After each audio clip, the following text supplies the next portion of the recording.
우리는 함께 사무엘상 말씀을 보고 있습니다. 지난 6장까지의 말씀 를 간단하게 정리를 해드리면 이제 블레셋이라고 하는 이방 족속과 이스라엘이 계속해서 전쟁을 치르게 됩니다. 그 가운데에 여호와의 언약궤, 그 너무나 중요한 하나님의 임재를 상징하는 그 언약궤를 이제 블레셋 사람들에게 빼앗기게 되죠.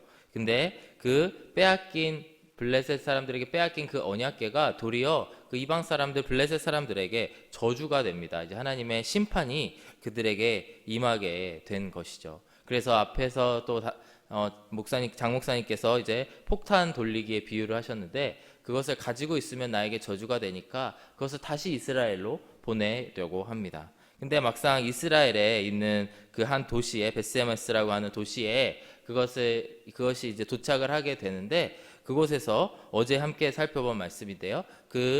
언약궤를 또 잘못 취급하여서, 거룩하지 못하게 취급하여서 그곳에 있는 70명 혹은 5만 70명의 사람들이 하나님의 심판을 받고 이제 목숨을 잃게 됩니다. 그래서 오늘의 말씀 7장 1절의 말씀을 보시면은 그것을 기럇 여아람에 이것을 보내게 되고요. 그 여호와의 궤를 그곳에 옮겨서 아비나답이라고 하는 사람의 집에, 그리고 그의 아들 엘리아사를 거룩하게 구별하여서 그 궤를 지키게 합니다. 사실 이 1절까지의 말씀을 보게 되면은 그렇게 해서 그 언약궤를 그곳에서 일시적으로 잠시 그것을 지키게 하였나 보다라고 생각을 하실 수도 있는데요. 2절의 말씀을 이어서 보시면은 약간 놀라운 말씀이 나타나게 됩니다. 궤가 기럇 여아람에 들어간 날부터 20년 동안 오래 있은지라, 이렇게 말씀을 기록하고 있습니다. 사실 템포러리로 일시적으로 그 궤를 기럇 여아람으로 옮긴 것 같이 보이는데, 그래야 될 것 같은데 그곳에 그 언약 궤를 20년 동안 사실상 방치를 하게 되는 것이죠. 사실 이 언약 궤는 실로라고 하는 도시에 있어야 되는 것이고, 그곳에서 이제 궤를 이제 모시고 같이 그곳에서 예배를 드리고 제사를 드리는 일들이 있어야 되는 것입니다. 그런데 그렇게 하지 아니하고 무려 20년 동안이나 그것을 그곳에 놓고 방치하게 되는 일들을 보게 됩니다.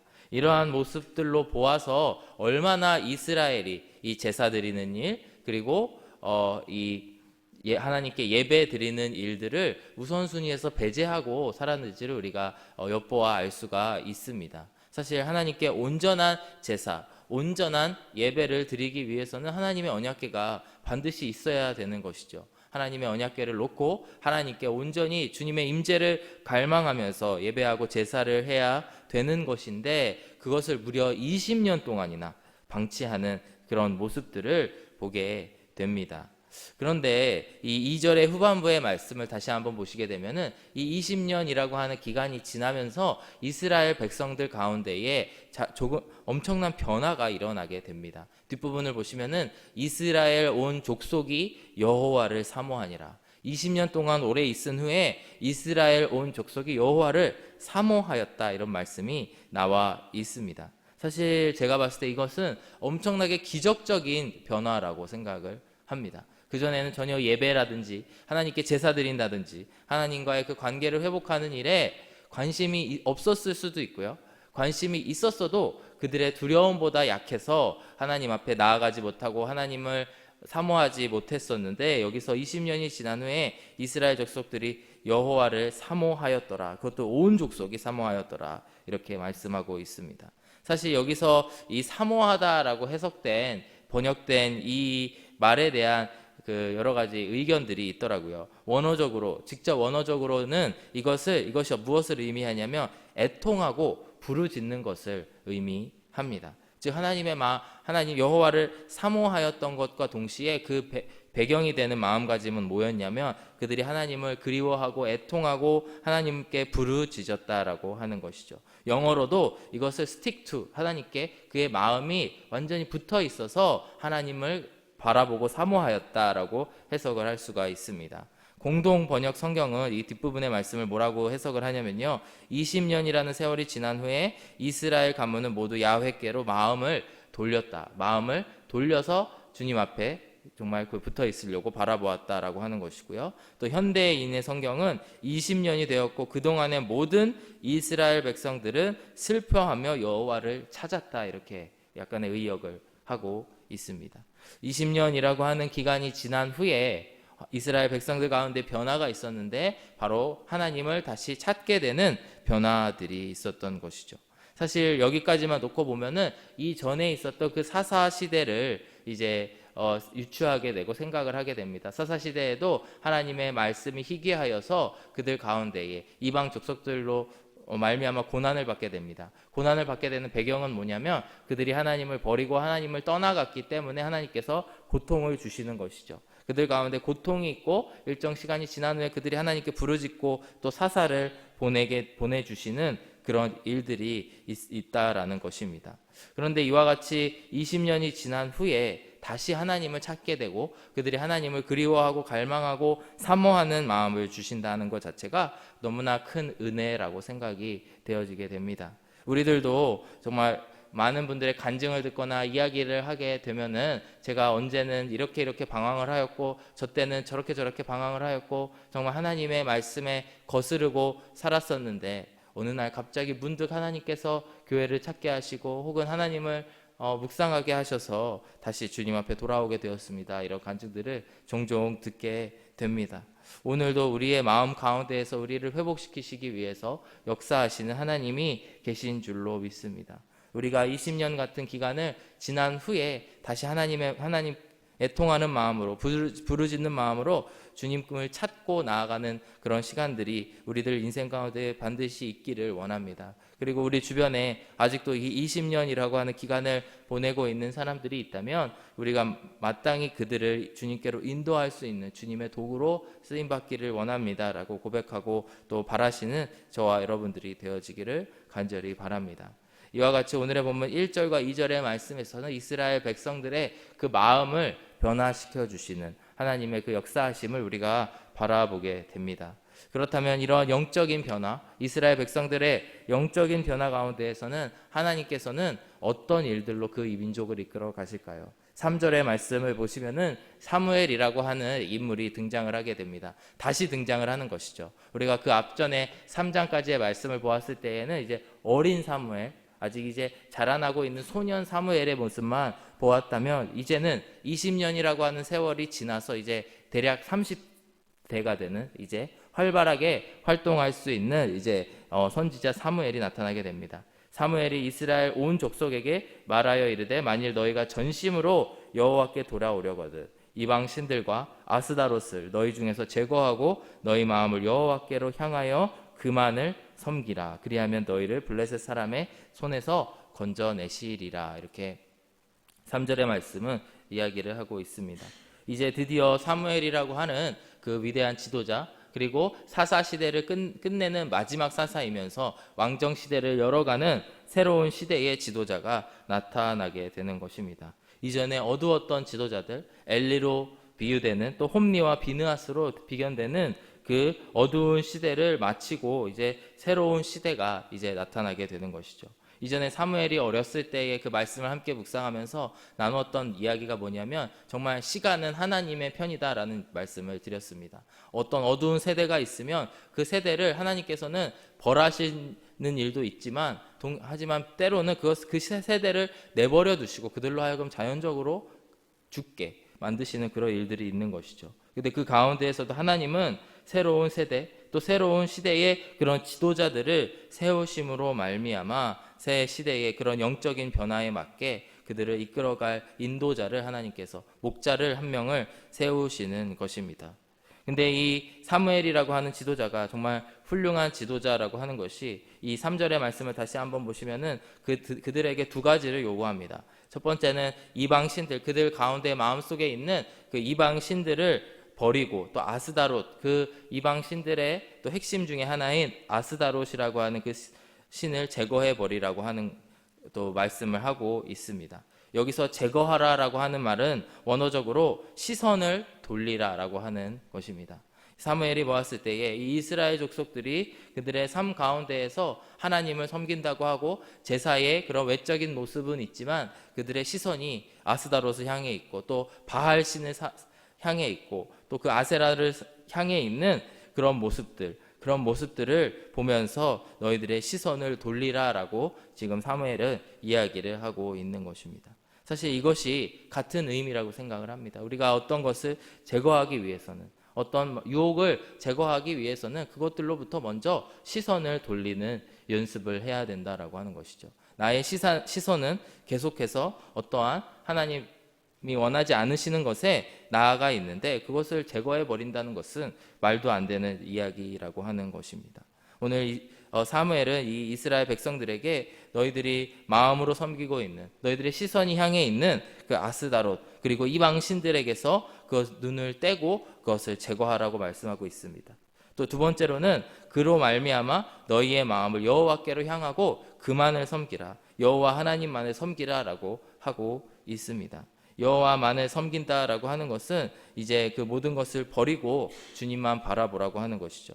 현대적으로 해석을 하면은 이제 예수님을 섬기는 사람이 이제 너무 세상적인 것을 좋아하는 걸로 비유할 수가 있습니다. 돈을 좋아하고, 사실 바알이라고 하는 신 자체가 부유를 상징하는 것이고 이 땅에서 부유와 풍족을 주는 그런 이제 이방 신인데 그것을 따라가기 때문에 실제적인 우리의 삶에서 하나님을 의지하지 아니하고 세상의 힘의 논리, 그 다음에 돈의 논리를 쫓아가고 있는 그런 모습들을 보여주고 있습니다.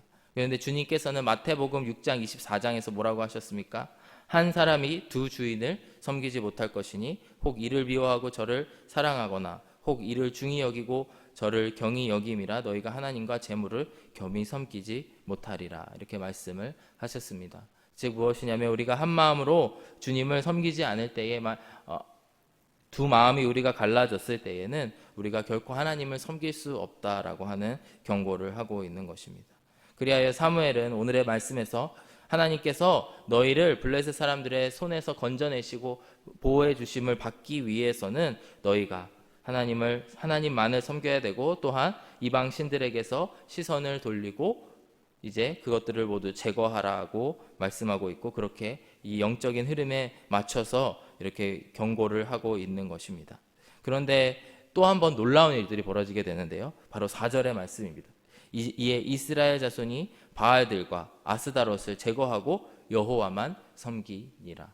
이 말씀이 너무나 놀라운 것 같습니다. 이제 사사시대의 말씀을 보시면은 계속해서 그들의 소견에 맞는 대로 행하고 하나님의 뜻을 어기고 그랬던 이스라엘 백성들이 이 시대에 이 사무엘의 말씀을 듣고 이스라엘 자손들이 그 모든 것을 제거하고 여호와만 섬기겠다고 다짐을 하고 있는 것입니다.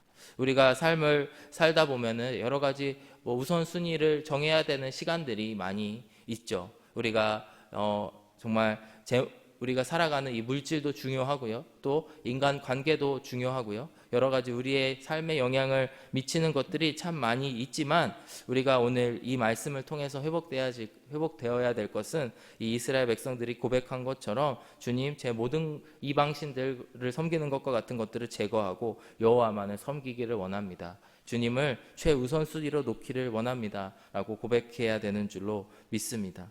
이스라엘 백성들이 정말 그동안 어두운 시절, 기나긴 그 어두운 사사시대를 보내어 왔지만 그들의 마음을 하나님께서 회복시켜 주심으로 말미암아 다시 한번 회복되는 자리, 하나님만을 섬기기로 다짐하는 그런 자리로 나아왔다라고 하는 것입니다. 그리하여 사무엘은 이스라엘 백성들이 그렇게 하기로 다짐을 하자 이제 5절 이하의 말씀을 보시면은 미스바로 모이라고 합니다. 5절과 6절의 말씀을 보시면 사무엘이 이르되 이스라엘은 미스바로 모이라, 내가 너희를 위하여 여호와께 기도하리라 하매, 6절의 말씀을 보시면요, 그들이 미스바에 모여 물을 길어 여호와 앞에 붓고 그날 종일 금식하고 거기에서 이르되 우리가 여호와께 범죄하였나이다 하니라. 사무엘이 미스바에서 이스라엘 자손을 다스리니라, 이렇게 말씀하고 있습니다. 여기서 6절의 말씀을 보시면 그들이 미스바에 모여서 물을 길어 여호와 앞에 부었다, 그리고 종일 금식하였다라고 하는 말씀이 무엇을 의미하냐면 이제 종일 금식한다는 것은 이제 식음을 전폐하고 하나님만을 의지하겠다라고 하는 것이죠. 나의 모든 먹고 사는 문제를 다 내려놓고 하나님만 바라보고 하나님만 의지하겠다라는 것인데요. 거기에서 또 물을 길어 여호와 앞에 부었다라고 하는 것은 이제 금식을 넘어서 이제 물도 입에 대지 않는 단식을 하게 되는 것입니다. 즉 무엇이냐면 아무것도 먹지 않고 주님만을 의지하고 나아가겠습니다. 뭐든지 하나님만 의지하고 나아가겠다고 이렇게 이스라엘 백성들이 그곳에 모여서 주님 앞에 다짐하고 선포를 하고 있는 것입니다. 그리하여서 이제 6절 마지막 부분에 보시면 사무엘이 미스바에서 이스라엘 자손을 다스리느니라 이렇게 말씀하고 있는데요. 여기서 다스린다라고 하는 게 이제 사사가 되었다. 그들의 사사가 되었다. 그들의 지도자가 되었다라고 하는 의미입니다. 이 미스바에서의 이 모임, 미스바에서의 이 영적 대각성으로 인해서 이제 이스라엘이라고 하는 이 나라가 다시 한번 나라의 그런 제도가 회복되어지게 되고 또 사무엘로 말미암아 통치되어지는 정말 하나님으로 이게 통치받는 그런 나라로 변화가 되게 됩니다. 사실 이것이 모든 회복의 시작인 줄로 믿습니다. 우리가 하나님만을 섬기기로 다짐하고 나의 모든 헛된 것들을 내려놓고 제거하였을 때에 하나님께서 우리를 통치하여 주실 줄로 믿습니다. 그래서 하나님의 통치를 우리가 온전히 받았을 때에 우리의 삶 속에서 막상 어리석어 보이지만 마찬 이것을 버리면 큰일 날 것 같아 보이지만 하나님께서 나를 통치하심으로 말미암아 나의 삶이 주님께 온전히 드려지는 제사가 되어지고 그로 말미암아 승리가 따라오게 되는 줄로 믿습니다. 9절의 말씀을 보시면 사무엘이 그곳에서 이제 다시 한번 제사를 드리게 됩니다. 죄송합니다. 앞서서 8절의 말씀을 보시면은 이제 블레셋 사람들이 그들에게 이제 쳐들어오게 됩니다. 미스바에서 이렇게 모이니까 그들이 전쟁을 준비하는 줄 알고 그들이 오게 되는데 이스라엘 백성들의 반응이 정말 그들이 혼비백산에서 도망가는 것이 아니고 사무엘에게 가서 우리를 위하여 여호와 하나님께 쉬지 말고 부르짖어 주십시오. 블레셋 사람들의 손에서 하나님께서 우리를 구원하시도록 사무엘 당신이 우리의 지도자니까 또 제사장이니까 부르짖어 주십시오 이렇게 이야기를 합니다. 그래야 했더니 9절의 말씀에 보시면은 사무엘이 젖 먹는 어린 양 하나를 가져다가 온전한 번제를 여호와께 드리고 이스라엘을 위하여 여호와께 부르짖음에 여호와께서 응답하셨더라 이렇게 말씀이 나오게 됩니다. 우리들의 온전한 제사, 온전한 번제가 언제 드려지게 되냐면 나의 모든 세상 것을 버리고 주님만을 섬기기로 다짐할 때에 우리 가운데에 귀한 그런 제사들이 이루어지는 줄로 믿습니다. 앞서서 6장의 말씀만 보아도 그곳에서 정말 잘못된 제사, 정성이 없는 제사를 벳세메스에서 드리다가 그들 가운데에 5만 명이 넘는 사람들이 목숨을 잃게 되는 것을 우리가 함께 살펴보았습니다. 한 20년이 딱 지나고 나서 그들 가운데 영적인 각성이 나타나자 그들 가운데에 온전하게 주님께 번제를 드리는 일들이 일어나게 되고 그것을 주님께서 받으시고 그로 말미암아 10절 이하의 말씀을 보시면은 여호와께서 그들을 혼란시키시고 블레셋의 손에서 그들을 이스라엘 백성들을 다시 한번 승리하게 하는 또 돌아오게 하는 그런 역사들이 일어났다라는 것을 오늘 말씀을 통해서 볼 수가 있습니다. 사랑하는 여러분, 오늘의 말씀을 마무리하면서 드리고 싶은 이야기가 정말 우리의 손에서 놓으면 안 될 것 같은 것들, 우리가 정말 이거는 나의 삶에서 의지해야 될 것 같은 그런 세상적인 것들, 물질적인 것들을 모두 주님이 부르실 때에 내려놓으시기를 바랍니다. 그리고 그것을 내려놓고 주님만 섬기는 것을 우선순위로 놓았을 때에 주님께서 더 큰 승리를, 생각지 못했던 승리를 이루어 주실 줄로 믿습니다. 오늘도 이 세상은 우리를 공격하려고 오지만 우리가 하나님만을 의지할 때에 주님께서 세상을 물리쳐 주시고 큰 우레를 발하여 주셔서 블레셋 사람들을 치신 것처럼 우리의 삶의 모든 부분에서 주님께서 보호하여 주시고 우리가 상상할 수 없는 더 큰 축복을 주실 줄로 믿습니다. 오늘 하루도 이 말씀을 의지하면서 나아가시는 저와 여러분들이 다 되어지기를 간절히 소망합니다. 함께 기도하겠습니다. 사랑하는 아버지 하나님 감사합니다. 오늘도 이 귀한 말씀을 통하여서 우리들의 예배가 다시 한번 주님께서 기뻐 흠양하시는 온전한 그런 예배가 되어지기를 원합니다. 아버지 하나님 20년과 같이 긴 시절들을 보내었을지라도 다시 한번 주님만 바라보며 주님만 섬기겠노라 고백하는 우리 하누리교회의 모든 성도님들 한 사람 한 사람 되게 하여 주시옵고 주님의 뜻에 맞게 살아갈 수 있는 또 주님의 축복을 받아 누리는 저희들 한 사람 한 사람 될 수 있도록 인도하여 주시옵소서. 오늘도 우리와 함께하여 주심에 감사드리며 예수 그리스도의 이름으로 기도드렸습니다. 아멘.